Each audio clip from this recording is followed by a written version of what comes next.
Olá, bem-vindo ao Mais 365, um caminho diário com a Bíblia em que a história da salvação ilumina a nossa vida.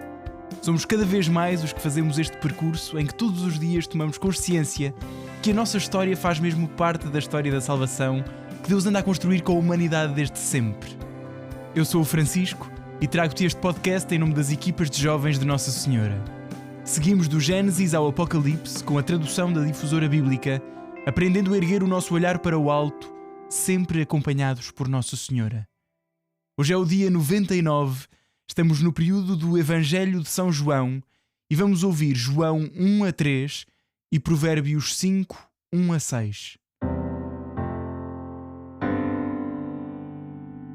João 1. No princípio havia o Verbo. O Verbo estava em Deus. E o Verbo era Deus. No princípio ele estava em Deus. Por ele é que tudo começou a existir, e sem ele nada veio à existência. Nele é que estava a vida de tudo o que veio a existir. E a vida era a luz dos homens.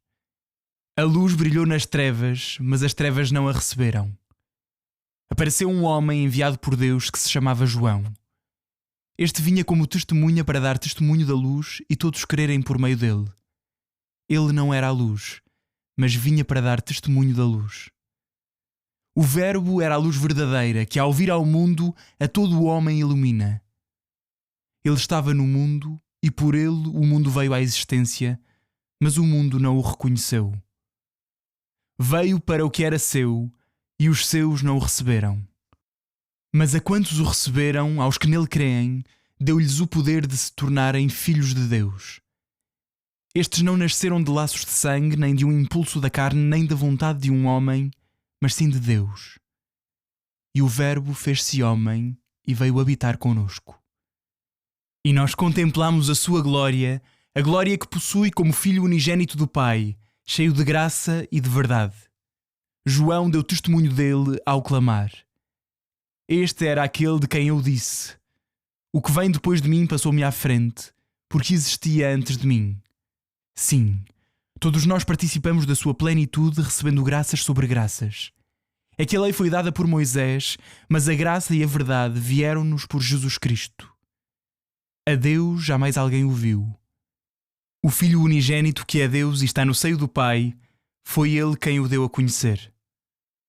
Este foi o testemunho de João quando as autoridades judaicas lhe enviaram de Jerusalém sacerdotes e levitas para lhe perguntarem: Tu quem és? Então ele confessou a verdade e não a negou, afirmando: Eu não sou o Messias. E perguntaram-lhe: Quem és então? És tu Elias? Ele disse: Não sou. És tu o profeta? Respondeu: Não. Disseram-lhe por fim: Quem és tu para podermos dar uma resposta aos que nos enviaram? Que dizes de ti mesmo? Ele declarou: Eu sou a voz de quem grita no deserto: Retificai o caminho do Senhor, como disse o profeta Isaías. Ora, havia enviados dos fariseus que lhe perguntaram: Então por que batizas, se tu não és o Messias, nem Elias, nem o profeta? João respondeu-lhes: Eu batizo com água, mas no meio de vós está quem vós não conheceis. É aquele que vem depois de mim, a quem eu não sou digno de desatar a correia das sandálias. Isto passou-se em Betânia, na margem além do Jordão, onde João estava a batizar. No dia seguinte, ao ver Jesus que se dirigia para ele, exclamou: Eis o Cordeiro de Deus que tira o pecado do mundo. É aquele de quem eu disse: Depois de mim vem um homem que me passou à frente porque existia antes de mim. Eu não o conhecia bem, mas foi para ele se manifestar a Israel que eu vim batizar com água. E João testemunhou. Viu o Espírito que descia do céu como uma pomba e permanecia sobre ele. E eu não o conhecia, mas quem me enviou a batizar com água é que me disse: Aquele sobre quem vires descer o Espírito e poisar sobre ele é o que batiza com o Espírito Santo. Pois bem, eu o vi e dou testemunho de que este é o Filho de Deus. No dia seguinte, João encontrava-se de novo ali com 2 dos seus discípulos. Então, pondo os olhos em Jesus que passava, disse: Eis o Cordeiro de Deus. Ouvindo-o falar desta maneira, os 2 discípulos seguiram Jesus. Jesus voltou-se e, notando que eles o seguiam, perguntou-lhes: Que pretendeis? Eles disseram-lhe: Rabi, que quer dizer mestre, onde moras? Ele respondeu-lhes: Vinde e vereis. Foram, pois, e viram onde moravam e ficaram com ele nesse dia. Eram as 4 da tarde. André, o irmão de Simão Pedro, era um dos 2 que ouviram João e seguiram Jesus. Encontrou primeiro o seu irmão Simão e disse-lhe: Encontramos o Messias, que quer dizer Cristo. E levou-o até Jesus. Fixando nele o olhar, Jesus disse-lhe: Tu és Simão, o filho de João. Hás de chamar-te Cefas, que significa pedra. No dia seguinte, Jesus resolveu sair para a Galileia. Encontrou Filipe e disse-lhe: Segue-me. Filipe era de Betsaida, a cidade de André e de Pedro. Filipe encontrou Natanael e disse-lhe: Encontramos aquele sobre quem escreveram Moisés na lei e os profetas, Jesus, filho de José de Nazaré. Então disse-lhe Natanael: De Nazaré pode vir alguma coisa boa? Filipe respondeu-lhe: Vem e verás. Jesus viu Natanael que vinha ao seu encontro e disse dele: Aí vem um verdadeiro israelita em quem não há fingimento. Disse-lhe Natanael: De onde me conheces? Respondeu-lhe Jesus: Antes de Filipe te chamar, eu vi-te quando estavas debaixo da figueira. Respondeu Natanael: Rabi, tu és o Filho de Deus, tu és o Rei de Israel. Retorquiu-lhe Jesus: Tu crês por eu te ter dito, vi-te debaixo da figueira? Hás de ver coisas maiores do que estas. E acrescentou: em verdade vos digo. Vereis o céu aberto e os anjos de Deus subindo e descendo por meio do Filho do Homem. João 2. Ao terceiro dia celebrava-se uma boda em Caná da Galileia e a mãe de Jesus estava lá. Jesus e os seus discípulos também foram convidados para a boda. Como viesse a faltar o vinho, a mãe de Jesus disse-lhe: Não têm vinho. Jesus respondeu-lhe: Mulher, que tem isso a ver contigo e comigo? Ainda não chegou a minha hora. Sua mãe disse aos serventes: Fazei o que ele vos disser. Ora, havia ali 6 vasilhas de pedra preparadas para os ritos de purificação dos judeus, com capacidade de 2 ou 3 medidas cada uma. Disse-lhes Jesus: Enchei as vasilhas de água. Eles encheram-nas até cima. Então ordenou-lhes: Tirai agora e levai ao chefe de mesa. E eles assim fizeram. O chefe de mesa provou a água transformada em vinho, sem saber de onde era, se bem que o soubessem os serventes que tinham tirado a água. Chamou o noivo e disse-lhe: Toda a gente serve primeiro o vinho melhor, e depois de terem bebido bem é que serve o pior. Tu, porém, guardaste o melhor vinho até agora. Assim, em Caná da Galileia, Jesus realizou o primeiro dos seus sinais miraculosos, com o qual manifestou a sua glória, e os discípulos creram nele. Depois disto, desceu a Cafarnaum com sua mãe, os irmãos e os seus discípulos, e ficaram ali apenas alguns dias. Estava próxima a Páscoa dos judeus, e Jesus subiu a Jerusalém. Encontrou no templo os vendedores de bois, ovelhas e pombas, e os cambistas nos seus postos. Então, fazendo um chicote de cordas, expulsou-os a todos do templo com as ovelhas e os bois. Espalhou as moedas dos cambistas pelo chão e derrubou-lhes as mesas. E aos que vendiam pombas disse-lhes: Tirai isso daqui. Não façais da casa de meu pai uma feira. Os teus discípulos lembraram-se do que está escrito: O zelo da tua casa me devora. Então os judeus intervieram e perguntaram-lhe: Que sinal nos dás de poderes fazer isto? Declarou-lhe Jesus em resposta: Destruí este templo e em 3 dias eu o levantarei. Replicaram então os judeus: 46 anos levou este templo a construir e tu vais levantá-lo em 3 dias? Ele, porém, falava do templo que é o seu corpo. Por isso, quando Jesus ressuscitou dos mortos, os seus discípulos recordaram-se de que ele o tinha dito e creram na Escritura e nas palavras que tinha proferido. Enquanto ele estava em Jerusalém, durante as festas da Páscoa, muitos creram nele ao ver os sinais miraculosos que realizava. Mas Jesus não se fiava deles, porque os conhecia a todos e não precisava de que ninguém o elucidasse acerca das pessoas, pois sabia o que havia dentro delas.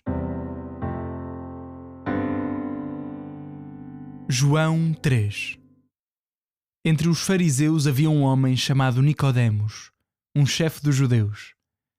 Veio ter com Jesus de noite e disse-lhe: Rabi, nós sabemos que tu vieste da parte de Deus como mestre, porque ninguém pode realizar os sinais portentosos que tu fazes se Deus não estiver com ele. Em resposta, Jesus declarou-lhe: em verdade te digo, quem não nascer do alto não pode ver o reino de Deus. Perguntou-lhe Nicodemos: como pode um homem nascer sendo velho? Porventura poderá entrar no ventre de sua mãe outra vez e nascer? Jesus respondeu-lhe: em verdade te digo, quem não nascer da água e do Espírito não pode entrar no reino de Deus. Aquilo que nasce da carne é carne, e aquilo que nasce do Espírito é Espírito. Não te admires por eu te ter dito: vós tendes de nascer do alto. O vento sopra onde quer e tu ouves a sua voz, mas não sabes de onde vem nem para onde vai. Assim acontece com todo aquele que nasceu do Espírito. Nicodemos interveio e disse-lhe: como pode ser isso? Jesus respondeu-lhe: tu és mestre em Israel e não sabes estas coisas? Em verdade te digo. Nós falamos do que sabemos e damos testemunho do que vimos, mas vós não aceitais o nosso testemunho. Se vos falei das coisas da terra e não credes, como é que haveis de crer quando vos falar das coisas do céu? Pois ninguém subiu ao céu a não ser aquele que desceu do céu, o Filho do Homem. Assim como Moisés ergueu a serpente no deserto, assim também é necessário que o Filho do Homem seja erguido ao alto, a fim de que todo aquele que nele crê tenha a vida eterna. Tanto amou Deus o mundo que lhe entregou o seu Filho unigênito, a fim de que todo aquele que nele crê não se perca, mas tenha a vida eterna. De facto, Deus não enviou o seu Filho ao mundo para condenar o mundo, mas para que o mundo seja salvo por ele. Quem nele crê não é condenado, mas quem não crê já está condenado por não crer no Filho unigênito de Deus. E a condenação está nisto: a luz veio ao mundo e os homens preferiram as trevas à luz, porque as suas obras eram más. De facto, quem pratica o mal odeia a luz e não se aproxima da luz para que as suas ações não sejam desmascaradas. Mas quem pratica a verdade aproxima-se da luz, de modo a tornar-se claro que os seus atos são feitos segundo Deus. Depois disto, Jesus foi com os seus discípulos para a região da Judeia e ali convivia com eles e batizava. Também João estava a batizar em Enon, perto de Salim, porque havia ali águas abundantes e vinha gente para ser batizada. João, de facto, ainda não tinha sido lançado na prisão. Então levantou-se uma discussão entre os discípulos de João e um judeu acerca dos ritos de purificação. Foram ter com João e disseram-lhe: Rabi, aquele que estava contigo na margem do Além-Jordão, aquele de quem deste testemunho, está a batizar e toda a gente vai ter com ele. João declarou: um homem não pode tomar nada como próprio se isso não lhe for dado do céu. Vós mesmos sois testemunhas de que eu disse: eu não sou o Messias, mas apenas o enviado à sua frente. O esposo é aquele a quem pertence a esposa, mas o amigo do esposo que está ao seu lado e o escuta sente muita alegria com a voz do esposo. Pois esta é a minha alegria, e tornou-se completa. Ele é que deve crescer e eu diminuir. Aquele que vem do alto está acima de tudo.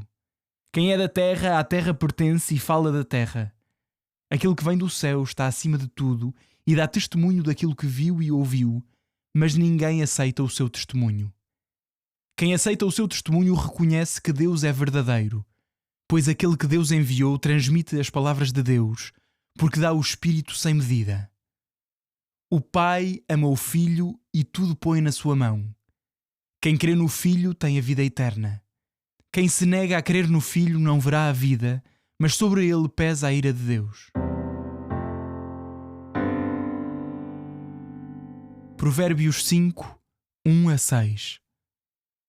Meu filho, atenda à minha sabedoria, Presta atenção aos meus ensinamentos, a fim de guardares a prudência e conservares a ciência nos teus lábios.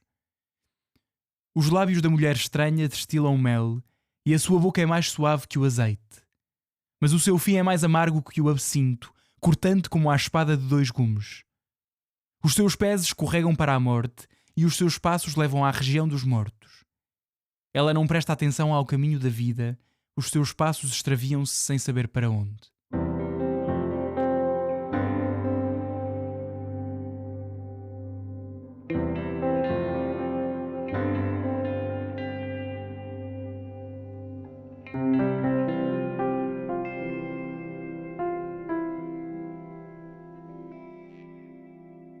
Olá, sou Alexandre Palma e sou Bispo Auxiliar de Lisboa.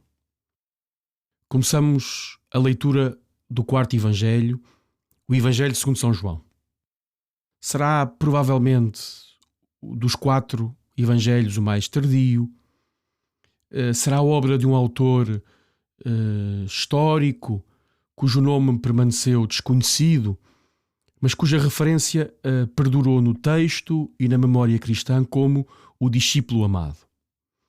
Esta é tanto uma referência histórica, seguramente um dos companheiros de Jesus, como uma referência simbólica, espiritual, convidando não apenas o autor, mas também o seu leitor a ser também ele discípulo amado.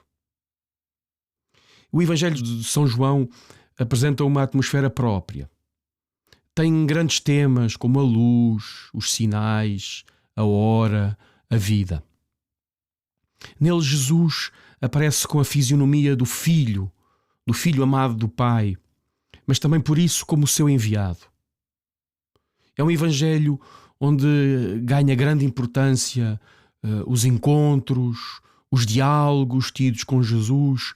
É assim que se vai tecendo essa narrativa histórica, mas também essa narrativa espiritual e de fé que quer conduzir de Jesus até Jesus. Aliás, a razão para a existência deste próprio Evangelho é-nos dada pelo seu autor, quando no final, como que concluindo a sua obra, diz que estes feitos foram escritos para crer que Jesus Cristo é o Messias, o Filho de Deus, e para que, crendo, tenhais a vida nele. O Evangelho inicia-se com um texto sui generis, o prólogo de São João. É um texto diferente de tudo o resto do Evangelho, é como que o seu pórtico, um pórtico místico e ao mesmo tempo profético. Nele afirma-se que existe uma palavra, que essa palavra nos precede e que essa palavra nos acompanha. No princípio era o Verbo, era a palavra. O Verbo habitou entre nós. E essa palavra é o próprio Jesus, de que falará o Evangelho. Profético também quando proclama: existe uma luz. A luz brilhou nas trevas. E este pórtico transforma-se então também em interpelação para o leitor. Recebes-me? Recebes esta luz? Depois inicia-se um caminho com muitos sinais, com vários personagens. João Batista sabe quem é ao descobrir quem é Jesus e vice-versa. João Batista, neste descobrir-se em Jesus, não vive nenhuma crise de identidade. Sinal do Cordeiro. Jesus, logo de início, entra em palco como o Cordeiro, não como um lobo. E assim será em todo o Evangelho. Cordeiro na forma de viver, Cordeiro no final do Evangelho, na forma de morrer. Discípulos de um novo mestre. Assim acompanhamos esta passagem de João Batista para Jesus. Movidos pela curiosidade, onde moras? Também os discípulos de João Batista ouvem o convite: vinde e vereis.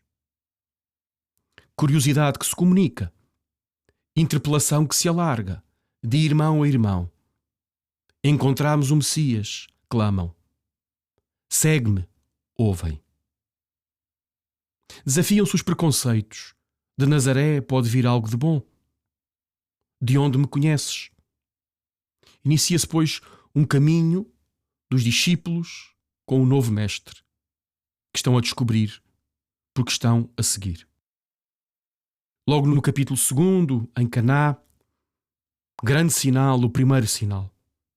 Diria até um sinal dentro de outro sinal. Sinal do milagre, da água transformada em vinho, dentro de um outro milagre, de outro sinal, que é a esponsalidade, a aliança, o matrimónio que simbolicamente se vive em Caná. Não apenas entre aqueles noivos, mas entre Jesus que se apresenta ao seu povo. Celebra-se o dom de um vinho novo, que transforma a vida incolor, insípida, inodora, em vida nova, com cor de sangue, com sabor e com perfume. Entra em cena também um outro sinal, o do templo, um lugar sinal na tradição de Israel, mas também um lugar sinal recorrente no Jesus de João. Templo novo, porque uma nova morada de Deus. Casa transformada da lógica da troca, do comércio, na lógica do dom e da filiação. A casa do Pai. Um templo que se destrói, evocação, porventura, longínqua da destruição do templo, historicamente ocorrida no ano 70. Mas evocação de um templo novo que se constrói e que a fé cristã reconhece na cruz. O seu corpo entregue à morte e pela morte à vida. É esse o novo templo que Deus edifica. E por fim, neste início do Evangelho, encontramos um outro novo discípulo de Jesus, Nicodemos, e o desafio a nascer de novo. Ele como que representa o velho judaísmo, expectante pelo advento, pela contemplação do seu Messias, desafiado agora, esta coisa antiga, a nascer para a coisa nova. É este o nascer de novo.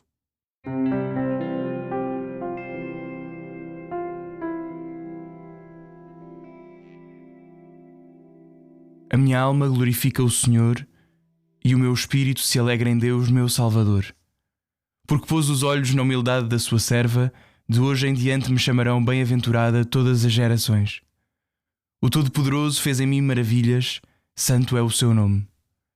A sua misericórdia se estende de geração em geração sobre aqueles que o temem. Manifestou o poder do seu braço e dispersou os soberbos. Derrubou os poderosos de seus tronos e exaltou os humildes. Aos famintos encheu de bens e aos ricos despediu de mãos vazias. Acolheu a Israel, seu servo, lembrado da sua misericórdia, como tinha prometido a nossos pais, a Abraão e à sua descendência para sempre. Glória ao Pai, ao Filho e ao Espírito Santo, como era no princípio, agora e sempre. Amém.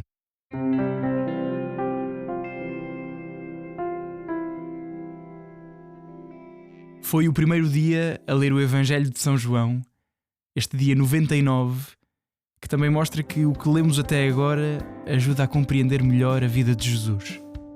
Amanhã é o dia 100, grande festa, grande alegria, e por isso um abraço em Cristo. Até amanhã.